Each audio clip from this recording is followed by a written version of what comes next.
It's the last Friday of the month, and you know what that means. We've got to do our monthly hates and favorites. I've compiled a list for you guys, and I have to say, there were a lot more favorites than hates this month, and that is always a win. So, my Wellish besties, let's talk about them.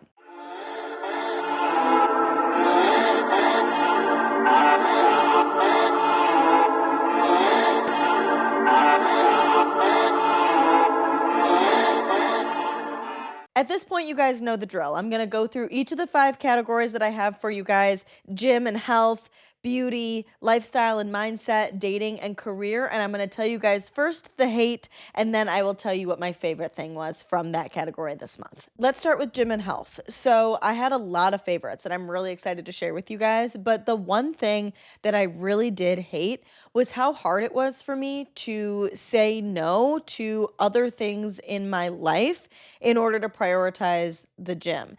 Last month, I talked about how I needed to do that more for the sake of taking care of my physical health. And it was something that I ended up talking about in therapy, that I realized that a lot of the time when I do things for the sake of taking care of myself, I'm not doing that because I love myself and want to take care of myself. I'm doing it because I'm supposed to, or like what that would look like from an external point of view. This external character, these external people that I've created in my head that are like overseeing my life in some weird way. And so I have been trying to incorporate the lens of self-care and self-love into making sure that I'm getting these things done.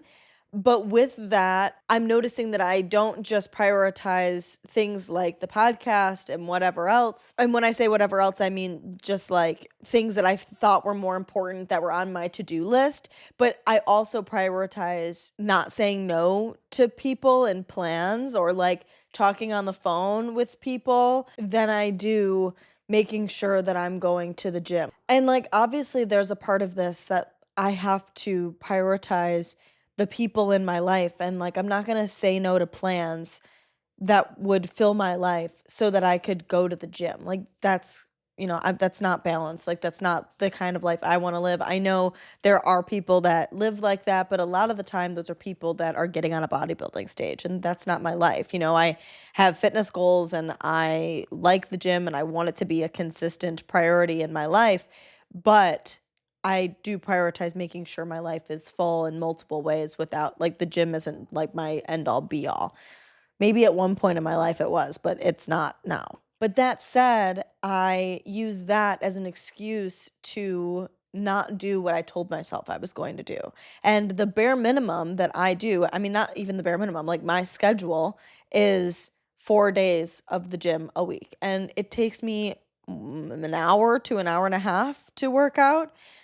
That's 4, maybe 6 hours a week, in an entire week, and you're telling me I can't find 6 hours broken down into an hour over 4 days to make sure that I'm going to the gym? Something that I was really proud of myself for is that when I did have a busy schedule and I couldn't fit the gym in order to do all of the things I wanted to do, I was able to get a workout in at home that was quicker, and I still felt like that was really efficient, and it made me feel like I was still living in alignment with the person that takes care of their physical health. So I thought that was really good, but I don't like how easily swayed I am, and like how bad I feel if I were to say like, sorry, no, I can't, I've got to go to the gym, or sorry, I've got to hang up, I've got to work out, because it feels like, I don't want to say selfish, but like, it just feels like I'm prioritizing myself over other people, and that's rude. And like, saying it out loud, you can hear how like not right that sounds, but like, that is genuinely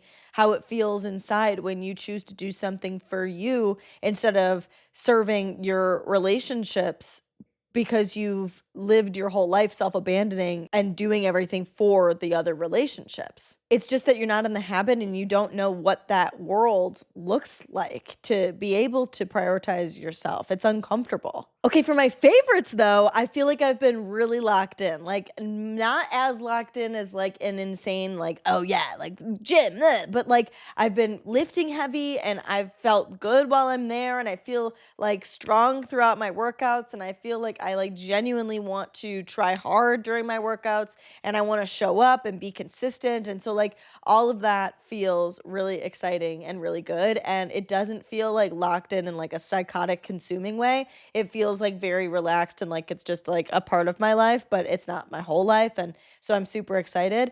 And with that, I've got some super fun products to share with you guys. I'm going to go in order of favorite to like my absolute favorite. I'm so fucking excited I could explode. So starting with this Diet Coke cherry flavor. Hello. Do you guys know that this is a thing? Because this is literally changed my life. Like I have probably been drinking Diet Pop for a little over a year now, maybe about a year.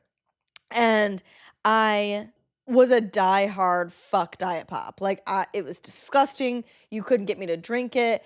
But your girl is like a huge like I like my mouth waters for a pop. Like just the crispness of it. Like I can't get through a meal without drinking one. So it's bad.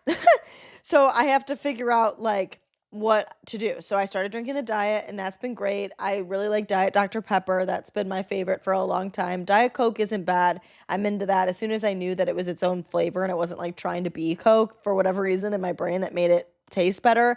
Root beer is my favorite drink of all motherfucking time, but I don't love the diet. I just can't get into the diet. I can't get into the zero sugar Sprite. I can't get into that. But what I can get into is a cherry Diet Coke. Let me tell you, every single time I went to the movie growing up as a kid, I always had to get a cherry Coke. That was like a staple, and that taste just makes me think of being in the theater. This gave me that same feeling. And I say that to say that it's not like I was like, okay, like I taste the cherry, I taste the Coke, like, sure, I get it. No, I take a sip of this and I am in the movie theater just as I am when I drink a regular cherry Coke. This isn't the last time you're going to see her. Stay tuned. My next favorite of this month is these Nutri Ultra Filtered Milkshakes. They're 30 grams of protein. It's a vanilla milkshake. It is so good, but this is why I say you're going to see the Coke again because guess what? I haven't drank this by itself. It is good by itself. Love that. It's super fun. It's a good little like treat at the end of the day. But you want a fucking treat at the end of the day? Half of this, you've got yourself a cherry Coke float. It is so good. It is so much better than you would have expected it to be. My friend put me onto this. She's the one that gave me these. They're from Costco. I literally could scream. I think they're so good. I'm going to look for an Amazon link, and if there is one, I will put it in the description. But I swear to God, mixing these two is an insane combination, and it's a way to like have a wind down treat and not like feel guilty about it. Okay, last and absolutely not least, absolute favorite. I'm so excited. This changed my life. This changed everything for me. Let me tell you, I bought, guys, a $12 mini slow cooker from Walmart. $12. Did you hear me? It was $12. 12. I fit 2 chicken breasts in here. I threw some salsa in here and some taco seasoning. I felt like I never had to go out to eat again. Like when I cook at home, it just isn't the same. Like it's good, it's fine, but like like it doesn't do something to you like going out to eat does. And like obviously I really like going out to eat. It's one of my favorite things to do. I love trying new food. I love eating food. It's just like I love it so much and it's a problem. Obviously, it's a problem for my wallet. It's a problem for my health, whatever. So I want to be able to make stuff at home, but your girl's not much of a cook. So I'm not like zhuzhing up all of these cool recipes. And this really has helped me because you just throw everything in here and then you have a good meal. And you don't even have to do anything. I don't have to worry about following a recipe. I don't have to worry about making sure I like get everything right. I just throw it all in here, wait a couple hours, and bada bing, bada boom, I'm good to go. And I've got meals for the next couple days. I'm gonna make chili in it next. I was supposed to make that today, but I forgot to take my beef out of the freezer. So, now I have to do it tomorrow. But I'm real excited. Let's move on to beauty. I didn't have anything this month that I would say I genuinely felt hatred for. Okay. Like I didn't try any new products that I was like, no, this is horrible. I'm never trying this ever again. However, I did want to give you guys a lash glue update because I've talked to you guys about that the last 2 months. And I was like, I'm not going to review the lash glue I've been using until I've used it for a little while. I don't want to speak too soon, but it is pretty great, blah, blah, blah. Now, it is good. It's a ton better than the Duo Glue that I talked to you guys about in January. The lashes actually stay on my face for days, and I can wash my face every morning and night, and I can shower and all of the things, and they work out really great. What's not so great about this glue though is that it's white. And so after a couple days, or if one falls off and I'm like laying there with my boyfriend, I go and I look in the mirror and I realize that I have like white on my eyelashes and it looks like I have like sleep crusties in my eye. And I'm like, I swear I don't have like crust all in my eyes. It's glue. And it sucks. I don't like it. It makes me uncomfortable. So I've got to find a black one. If you guys have any recommendations, let me know. But I'm on the hunt. So I will hopefully by the end of April have an answer for you. Moving into my favorites, though, I've been wearing a little bit more makeup, I would say, this month than I have in the past. And I needed a new contour because I was using Fenty Beauty contour and I love their cream sticks. Like, I thought the product was great. I just bought the wrong color. So it was just too orange for me. I'm more of a neutral skin tone, but I need a little bit of that cooler vibe. And so when I went to get the Fenty Beauty cream stick that was a little cooler, I saw it in Target. I tried the shade. I thought it was good. They didn't have the shade in stock. So I went to Ulta and I found the shade there. And I like went through all of the shades and then still like coincidentally picked that same one. And it still wasn't in stock. So I was like, God damn it. So I am an impatient queen. You know, I can't just order it online and like wait for it like a normal human being. I like need to have it now.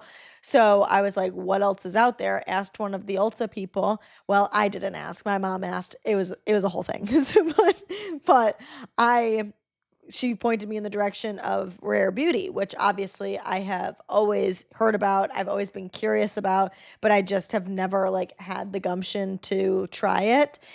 I'm sorry, Selena. The truth is that I had a vendetta against you because you were dating Justin and I loved Justin, but now obviously I see that the problem wasn't you. Still love him, but so I got the Rare Beauty liquid contour, which hello, the liquid is so much better than the cream. It stays forever. I like its little head. Like I think it just goes on so nicely. I feel like that looked a lot warmer on camera than it is in real. Yeah, that looks a lot warmer on camera than it is in real life. Like it's a lot more like gray toned, I would say in real life. And it just looks so natural and it applies so well. I am obsessed with it. So when I was in that section though, I accidentally had to buy two things and I got the blush as well. We've obviously seen this all over the internet and it's worth the hype. It's worth every little bit of hype. On the like thing where the display that they're selling them, it says like a pinched cheek look, like that it's supposed to be like that natural. 100%. 100% that's what it is. So this is the shade Happy that I got. I just feel like if you have the same, tones as me, I feel like it like really worked well.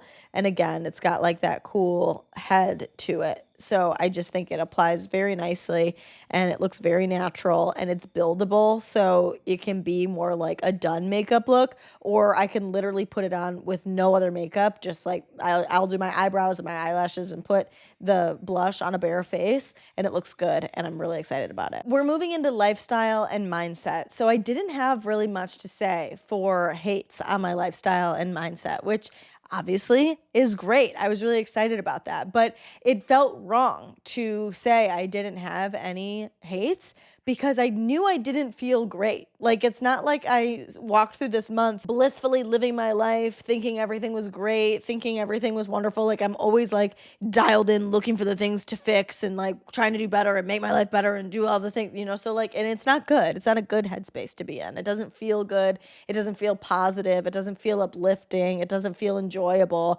So like, how could I have no lifestyle or mindset fit hates when I know that for the last month, that's been what my mind has been like, what it's like inside of my head. So I was like, oh, okay, I'll just tell you guys that. And then I looked at what I had already previously written for my favorite and how motherfucking correlated that is. Because my favorite lifestyle and mindset from this month has been the ability to zoom out on my life. My mom called me and talked to me after listening to one of the last episodes and was like, okay, got the message from the episode. Great. But like mom to daughter, I hear you're underlying that you think you have to like do the most and that you won't be happy until you do the most. And it's that same narrative that I've talked to you guys about in the past, that I feel like my worth is so tied to my output and my results and my productivity. And so I'm like dialed in, like looking at life from like right up close, trying to get all of the things right.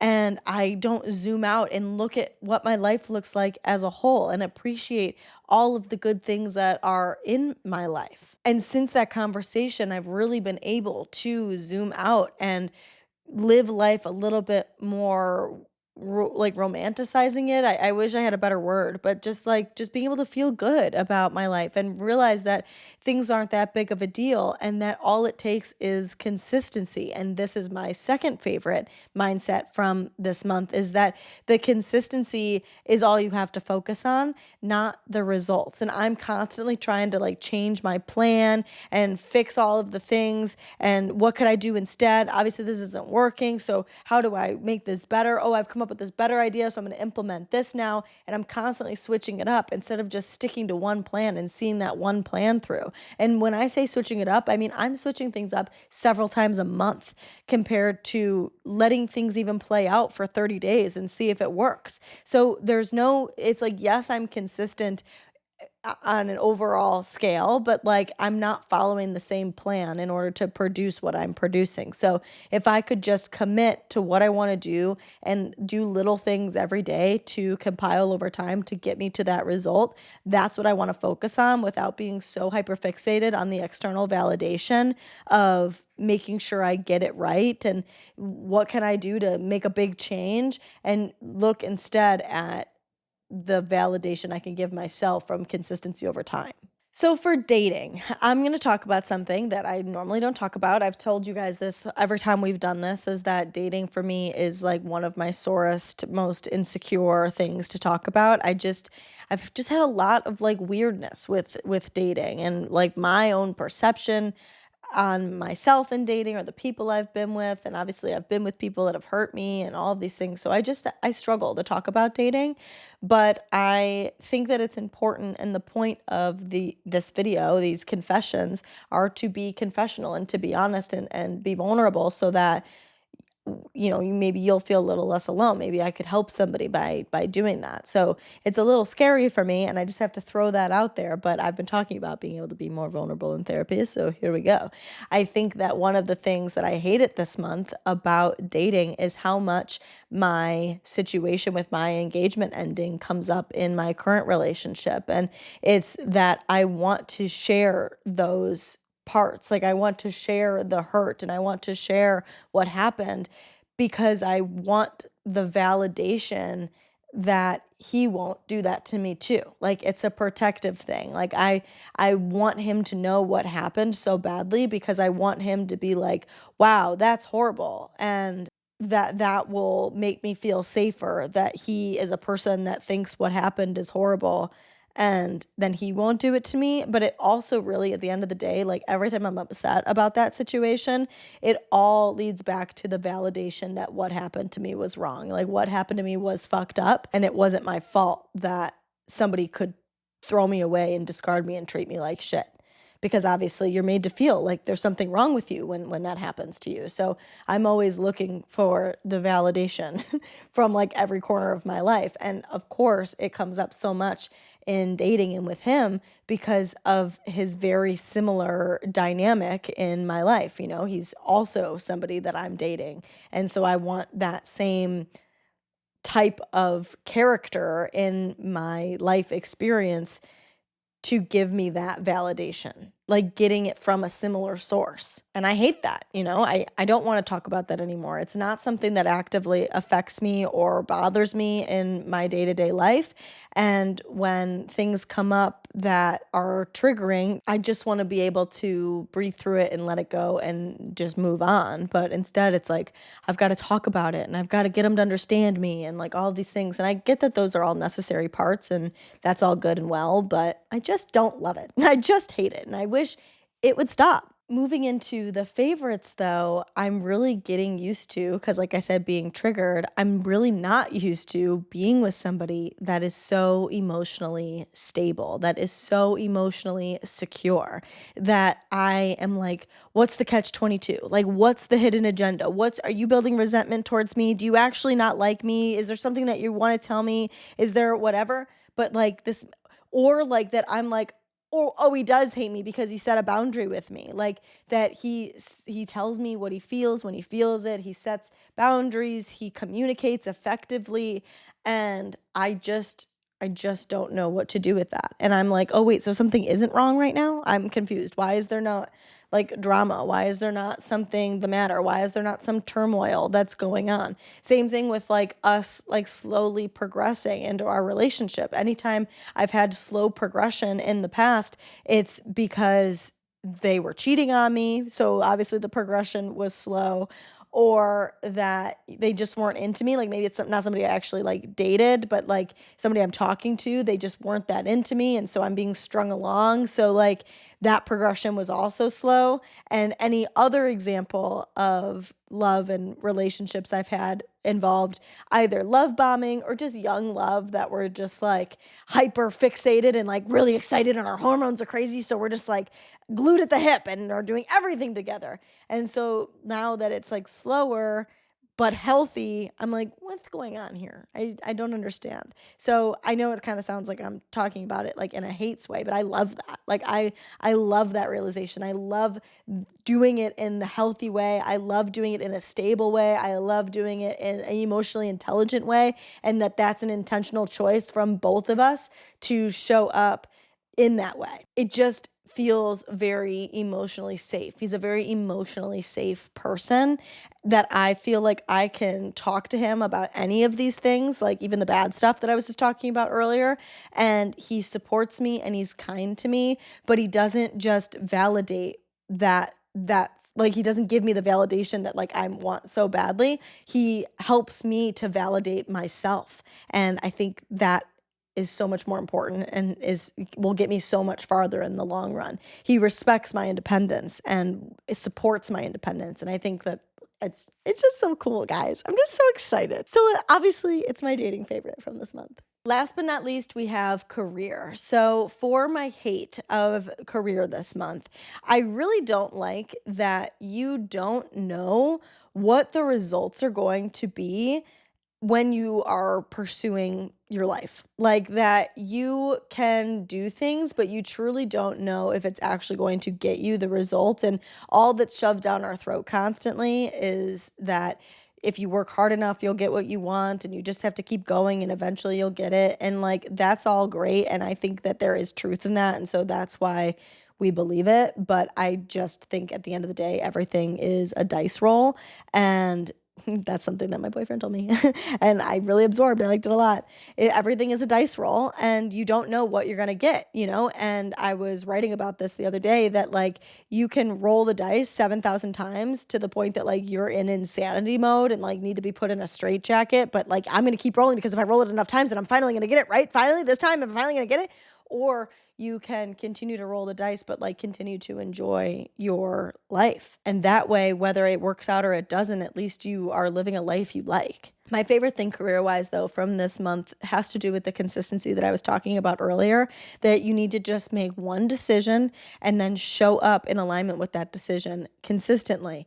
And I have made those choices and I've been showing up little by little every day doing things, not feeling like I'm not doing enough, or I've got to do more. I've got to do all of the things. Like I'm like, okay, I needed this plan time in order to understand what I'm doing farther. And now I'm going to implement a little bit today, and I'm going to do a little bit more the next day. I'm going to do a little bit more the next day. And it's really worked for me. So keep your eyes peeled, because I've got some super fun things coming your way. I've got a super fun freebie that I'm going to be releasing at the end of April. That's going to be really cool. I will tell you guys more about that as it gets closer.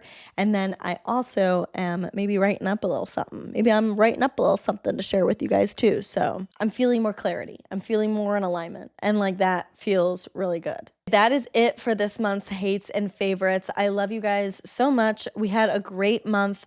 We still have a couple more days left, so I will talk to you guys on Monday about how to hone in on your new identity. We're going to talk about what it really looks like to embody the person that we've been talking about all month before we shift into April, and we're going to start talking about more lifestyle and routines and how to do that kind of stuff wellishly. So we've got good things to look forward to. I hope you guys had a wonderful month. I hope you guys have a great weekend, a great Friday. I love you so much, and I will talk to you guys in the next one. Bye.